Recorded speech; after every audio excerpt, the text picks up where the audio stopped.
네, 달달한 10분 전략 세워드리는 시간입니다. 이달해의 달달한 10분, MTNW 이달해 어드바이저와 함께합니다. 위원님 안녕하세요. 네, 안녕하세요. 반갑습니다. 네, 반갑습니다. 자, 분위기 반전시켜서 저희 달달한 투자 포인트 먼저 짚어보고 오겠습니다.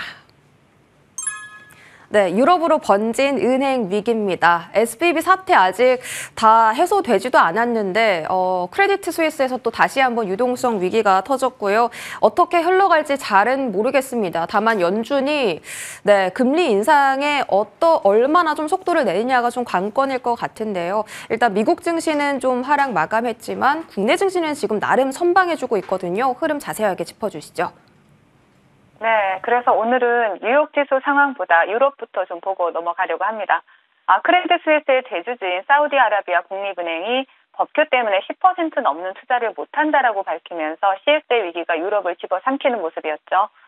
사우디 최대 상업은행인 SNB는 현재 CS 지분을 9.9%를 보유하고 있기 때문에 10% 넘는 투자를 못한다는 말은 곧 추가 투자를 못하겠다라는 말과 같습니다. 유로스톡스 50 지수는 3%가 넘게 급락을 했고요. 유로스톡스 600 은행 지수는 CS 영향으로 7%가 넘게 하락을 했습니다.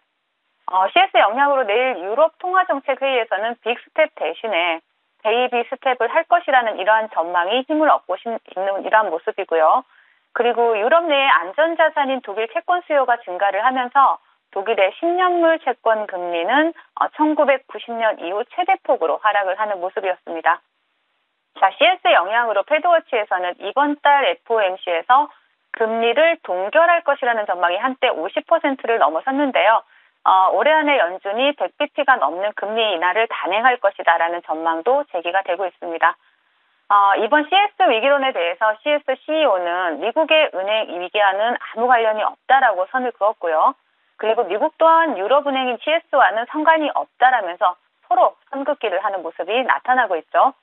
자, 뉴욕 3대 지수는 CS의 영향으로 장 초반 하락을 면치 못했지만 스위스 금융당국이 CS의 유동성을 공급하겠다라는 이러한 소식이 전해지면서 하락분을 대부분 만회하고 혼조세로 마감을 하는 모습이었습니다. 자, 2월 미국의 생산자 물가지수는 전달 대비 마이너스 0.1%로 시장 컨센서스를 큰 폭으로 하회를 했는데요. 지난 2021년 3월 이후에 최저치를 기록을 했고요. 또 2월 소매 판매는 전달 대비 마이너스 0.4%로 기저효과를 감안을 한다 하더라도 현재 미국 GDP의 70%를 차지하는 소비가 위축되고 있음을 나타내고 있습니다. 자, 안전자산 선호 심리와 금리 동결 기대감으로 인해서 통화정책에 가장 민감한 미국 2년물 채권 금리는 큰 폭으로 하락하는 모습이 나타났고요. 그리고 서부 텍사스유는 2021년 12월 이후에 처음으로 70달러 선을 하향 돌파를 했지만 사실 공급 증가가 아닌 이 수요 위축 우려에 의한 하락이기 때문에 기분 좋은 하락이다라고는 할 수 없는 상황입니다. 국내 지수 상황 살펴보겠습니다. 자, 전 세계로 번지고 있는 은행권의 위기로 하락 출발한 국내 증시는 장 초반의 기관과 외국인의 양매도세로 추가 하락이 진행되는 듯 보이기도 했지만 코스피 시장에서는 외국인이 매도했던 물량을 어느 정도 걷어들이고 또 코스닥 시장에서는 기관과 외인의 매도세가 다소 진정이 되면서 오전의 하락분을 대부분 만회하는 모습이 나타나고 있죠. 자, 외국인의 수급 동향을 좀 살펴본다면요. 특정 섹터와는 상관없이 시총 상위주를 위주로 집중이 되고 있다. 이런 모습이 나타나고 있고요. 그리고 그에 따라서 지수는 회복했음에도 불구하고 총 2,400여 종목 중에 상승 종목이 한 700여 종목밖에 되지 않는 이런 모습들이 나타나고 있고요.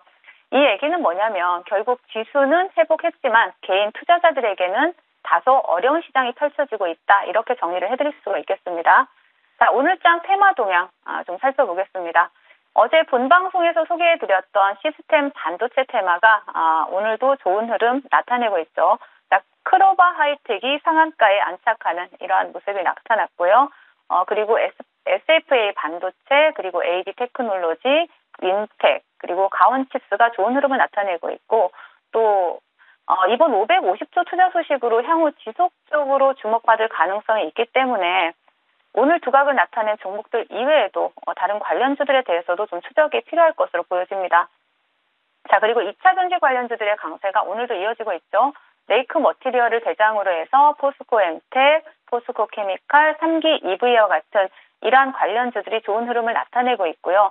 기존의 대장으로 치고 나가던 에코프로는 이러한 에코프로와 같은 종목들은 견조한 조정을 오늘은 좀 받고 있는 모습이 나타나고 있습니다. 그리고 삼성전자의 그 레인보우 로보틱스에 대한 추가 지분 확보 소식이 나왔죠. 그래서 로봇 관련 테마 굉장히 좋은 흐름 나타내고 있는데요. 역시나 레인보우 로보틱스가 대장으로 치고 나오면서 큐렉소, RS 오토메이션 이 두 종목이 두 자릿수 상승률을 기록을 하고 있고요. 그리고 라운테크, SPG, SBB테크와 같은 이런 로봇 부품 관련주들 또한 좋은 흐름을 나타내고 있는 모습입니다. 자, 마지막으로 어제 저녁 뉴스를 통해서 한국은행이 디지털 화폐를 발행할 수 있도록 하는 법안이 발의가 되었다라는 이러한 소식이 나오면서 관련주들 오늘 좋은 흐름 나타내고 있는데 로지시스가 대장입니다. 그리고 KCT, 푸른기술, 한네트와 같은 이런 종목들이 테마를 형성했지만 사실 시장의 주목을 끌기에는 아직 거래 대금이 다소 부족한 상태다 이렇게 말씀을 드릴 수가 있겠습니다. 자, 시장 대응 전략 드려야 되겠죠. 제가 어제 본방송을 통해서 SVB 사태라는 이벤트가 일단은 일단락되었지만 근본적인 문제는 해결되지 않았다 이렇게 말씀을 드린 것을 기억하실 겁니다. 현재 은행권 위기의 근본적인 문제는요. 금리 인상으로부터 시작된 것이죠. 장단기 금리 역전 현상으로 인한 돈맥 경화 문제입니다. 과거에 그 대부조합 사태라든지 IT 버블이라든지 서브프라임, 모기지 사태 등 이러한 그 과거 위기들과 비교를 했을 때 지금은 다르다고 하시는 분들이 많이 있습니다. 하지만 결국 근본적인 원인은 같고 골마 터진 부위가 다를 뿐이다. 이렇게 좀 정리를 해드리고 싶고요. 자, 이번엔 벤처 캐피탈이 먼저 터졌고 그리고 근본적인 문제가 해결되지 않는 한 가장 취약한 고리부터 연쇄적으로 터지게 될 가능성이 높습니다.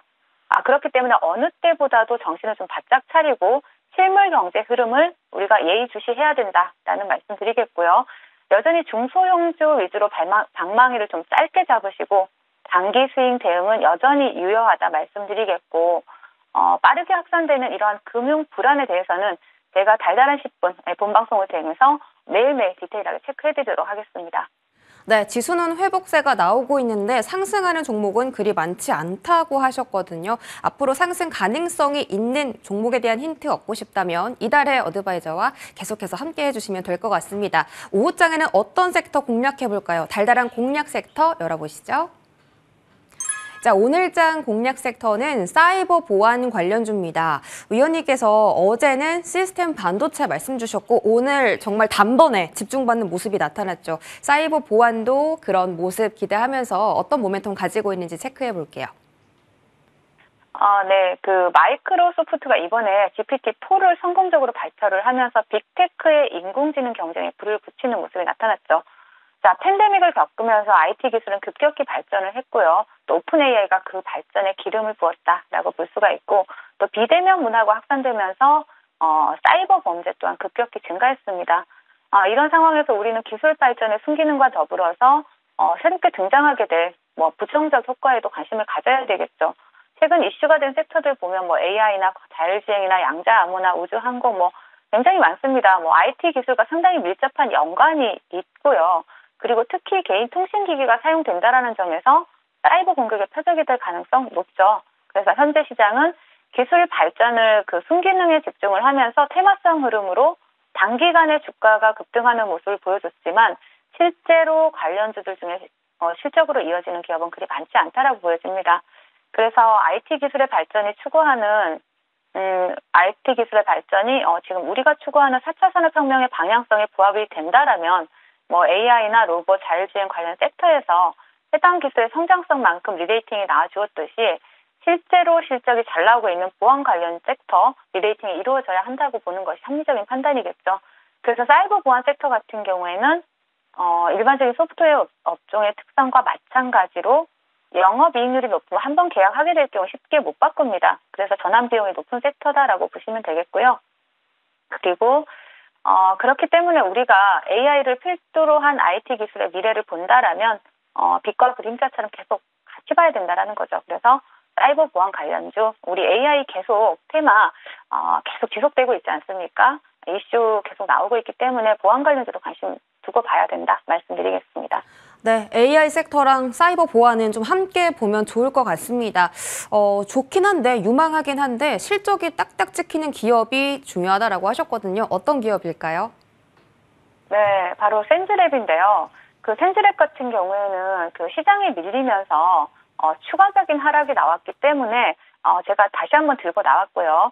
동종목 같은 경우에 상당히 기업 자체가 뭐 사이버 위협 인텔리전스 전문 기업이기 때문에 상당히 뭐 다양한 채널에서 수입한 악성 코드라든지 이러한 사이버 위협 정보를 뭐 인공지능이나 빅데이터를 활용해서 자체 기술을 활용해가지고 자동 분석을 하면서 사이버 보안 위협에 대해서 대응을 하거나 뭐 이러한 그 예측을 수행할 수 있는 인텔리전스를 고객에게 제공하는 사업을 하고 있습니다. 그래서 동종목 지금 바닥 찍고 돌려주는 흐름 상당히 좋아 보여서 가지고 나왔는데 차트 보시면서 말씀드릴게요. 지금 한 폭 더 밀어냈습니다. 여기서 시세를 한번 줘야 되는데 시장이 밀리면서 한 폭 더 밀어냈고요. 지금 어느 정도 시장이 조정을 주고 있음에도 바닥 다지고 추세를 돌리는 흐름이 나타나고 있죠. 요즘은 그 지지라인 하단을 이탈하고 돌리는 흐름의 종목들이 많이 나옵니다. 그래서 동종목 같은 경우에도 충분히 분할 매수 접근하시면 될 것 같고요. 일단 1차 목표가 19,000원, 손절가 14,000원 설정해드리겠습니다. 네, 센즈랩은 이제 3월 초반에 말씀 주셨는데 다음 날 바로 7% 넘게 튀고 나서 다시 한번 언급을 해주십니다. 그만큼 좀 관심 있게 지켜보시면 좋을 것 같고요. 센즈랩 매수가는 현재가 부근, 목표가는 19,000원, 손절가 14,000원 설정해 드리겠습니다. 자, AS 받아볼 종목 오늘 많은데요. 먼저 나래 나노텍 확인하도록 하겠습니다. 오늘 거래량 붙으면서 장중에 12%대 슈팅이 나왔습니다. 이 종목은 지금 최고가 기준에서 30% 수익이 났고요. 목표가까지 달성을 했거든요. 여기서는 어떻게 저희가 대응해 볼까요? 네, 제가 나래나노텍은 원래 1차 목표가를 9,700원을 드렸다가 동종목의 흐름을 보고 제가 목표가를 상향 조정을 해드렸습니다. 1,700원으로 상향 조정해드렸고 오늘 그 목표가를 달성을 했죠. 또 방송 보시면서 이 2차 목표가 수정분까지 수익 챙겨가신 분들 진심으로 축하드리겠고요. 일단 수익 줄 때 챙기고 다시 조정 준다라면 다시 본방송을 통해서 재매수가 드리도록 하겠습니다. 네, 나래 나노텍으로 수익 나신 분들 모두 축하드립니다. 우린 PTS도 다음으로 AS 받아볼 텐데 지금 2거래일 연속 빨간불을 켜주고 있습니다. 오늘도 9%대 슈팅 나왔고요. 전고점 8,000원 조금만 더 가면 도달할 수 있을 것 같은데 우린 PTS는 익절일까요? 네, 우린 PTS 같은 경우에는 동종목은 이미 목표가를 돌파한 종목이죠. 목표가 8,000원 드렸고 차트 보시면서 말씀을 드릴게요. 자, 이날 3월 7일 날 제가 말씀을 드렸고 이날 목표가를 돌파를 했습니다. 그리고 나서 중요한 건 제가 본방송을 통해서 시장이 조정을 크게 받을 때 이 음봉 두 개가 나오던 날 제가 이 음봉은 매수 타이밍이다라고 말씀드린 것을 기억을 하실 겁니다. 그래서 이 자리에서 매수 타이밍이라고 말씀드릴 때 매수하신 분들은 어제에 이어서 오늘까지 큰 수익을 챙겨갈 수 있습니다. 그래서 시장이 조정을 줄 때 상승 모멘텀이 살아있는 종목들 위주로 음봉에서 매수를 한다면 수익을 낼 수 있는 시장이다라는 부분 다시 한번 말씀을 드리겠고요. 충분히 제 목표가까지 도달한 만큼 일단 축하드리겠습니다. 네, 다음 종목 보도록 할게요. 미래 반도체입니다. 말씀해 주시고 나서 3거래일 동안 지금 상승세가 나오고 있는데 자, 이 종목은 목표가 19,000원으로 제시를 해주셨고 지금 추세를 잘 유지해주고 있습니다. 11선 위에서 거래되고 있는데 조금만 더 기다리면 19,000원 올 수 있을까요? 네, 이 종목은 충분히 그 목표가까지 도달할 수 있는 종목이기 때문에 그대로 홀딩하시면서 수익 챙겨가시라는 말씀 드리겠고요. 그리고 뉴스 나왔죠. 2026년까지 550조를 투자하겠다라는 이러한 정부의 그 발표가 있었기 때문에 그 수혜주로 그대로 홀딩하시라는 말씀 드리겠습니다. 네, 미래 반도체는 홀딩 해보자라는 전략이십니다. 마지막으로 동국산업도 체크해 볼게요. 자, 이 종목은 전고점 6,700원대 좀 터치하려고 했다가 살짝 밀리는데 여전히 좀 추세가 살아있다라고 보여집니다. 이거 조정이 아름다운 조정일까요, 위원님? 네, 동국산업 같은 경우에는 지금 음봉 그려내고 계속 양봉을 다시 펴내는 조정 주고 상승하기를 반복하는 종목이고요. 그리고 최근에 전기차 신소재 사업 기대감이 부각되고 있고 또 이러한 부분에서 거의 상당히 좋은 시세를 주고 있는 만큼 원통형 배터리 글로벌 완성차 업체들이 원통형 배터리 채택에 대한 이러한 수혜를 받을 수 있는 종목인 만큼 일단 음봉으로 조정 줄 때 이 자리입니다. 차트 보시면 5,500 라인을 이탈하지 않는다면 충분히 재매수 관점으로 볼 수 있다. 이렇게 마무리해드리겠습니다. 네, 5,500원 이탈하지 않으면 재매수가 가능하다라는 포인트 짚어주셨습니다. 동국 산업까지 AS 받아봤고요. 지금까지 주식명가 MTNW 이달해 어드바이저와 함께했습니다. 위원님 고맙습니다. 네, 감사합니다.